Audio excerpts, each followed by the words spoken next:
Isang nakakagulat na balita. Dream wedding nila Bea Alonzo at Dominic Roque na postpone na dahil sa third party.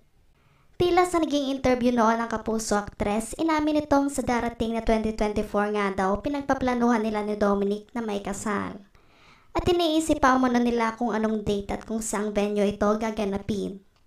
Samantalang nitong July 18, 2023 lang nag-propose si Dominic kay Bea, matapos ang kanilang 2 taon na pagsasama bilang magkasintahan nito.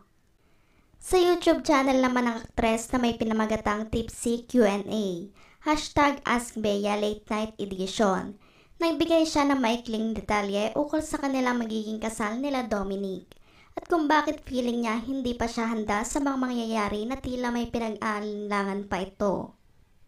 Ayon kay Bea, wala pa rin.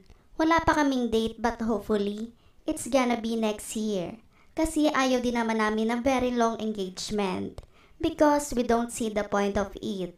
Because we're sure about each other. So hopefully next year, sana maging align ang mga stars at matuloy next year.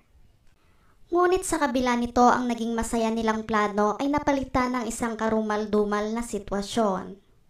Dahil nitong araw lang isang kumakalat na larawan ang siyang pinagpapiyastahan ng mga netizens. Matapos nga mahuli kam si Dominic na may kalaguyong babae, na tila binebeso-beso pa nito at kinikisan ito.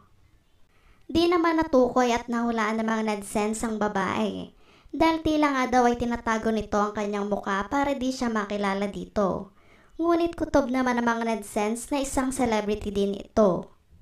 Sa pagkakataon na ito, wala pa umanong kahit na anong pahayag si Dominic ukol sa makalat na larawan na ito. At ayon pa sa mga netizens na baka daw ay di na matuloy ang dream wedding nila ni Bea Alonzo dahil sa nangyari.